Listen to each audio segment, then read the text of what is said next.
শেষমেশ কিনা আমার এই অবস্থা, আমি বুড়ি হয়ে গেলাম? না না, একদমই না। আজকে ছিল আমার একটা শ্যুট, মানে আমাদের একটা শ্যুট, যে ভিডিওটা আপলোড হবে দাদার ফেসবুক পেজে।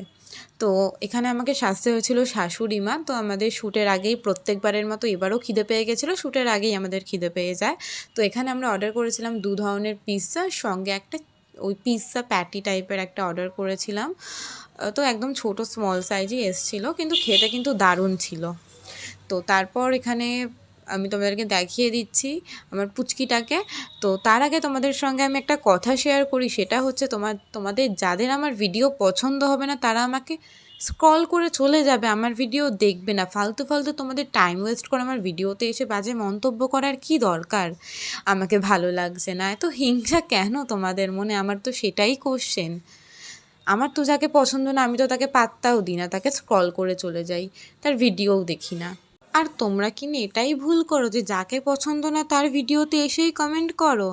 হায় রে, কী অবস্থা! আমাকে পছন্দ না, আমাকে পাত্তা দেবে না, হয়ে গেল। আর ভালো কমেন্ট করার জন্য তো অনেক লোক আছেই।